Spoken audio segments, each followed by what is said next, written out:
நாங்கள் 2 பேருமே மம்முக்கு சர்ப்ரைஸாக வளைகாப்பு போட்ட வீடியோ நல்ல ரீச் இருந்தது. அது எப்படி பண்ணணுங்கிற ஒரு மினி விளாக் தாங்க பார்க்க போகிறோம். சரி, இன்னைக்கு நல்ல நாளாக இருக்கேன்னு சொல்லிட்டு அன்னைக்கு பேசி வச்ச நேரம் மித்ரனோட அப்பாவும் வந்துட்டாங்க. அப்புறம் அவங்க கிட்ட பிள்ளைங்கள்லாம் விட்டுட்டு சாரி வளையல் இதெல்லாமே பர்ச்சேஸ் பண்ணணும். நெக்ஸ்ட் பழம்லாம் வாங்கிட்டு நகைக்கடையில் ஒரு சின்ன வேலை இருந்தது. அந்த வீடியோ கூட பார்த்துருப்பீங்க.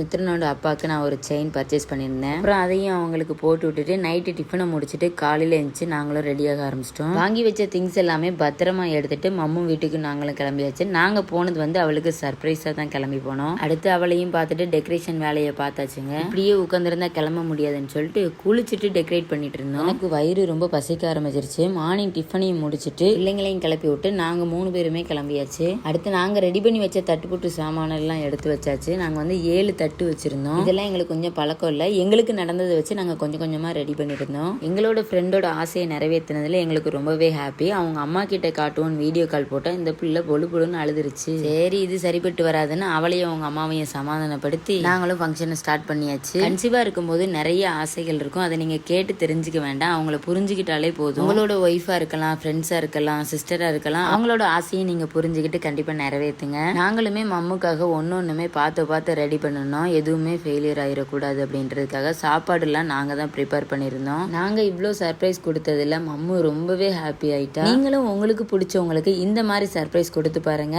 அவங்க சந்தோஷப்படுறத பாக்குறதுல நம்மளுக்கு அவ்வளோ ஒரு சந்தோஷம் இருக்கும். ஸோ மக்களே, இந்த பிளாக் பத்தின ஒப்பீனியன் உங்களோடது என்னன்னு கமெண்ட் பண்ணுங்க. பாய்.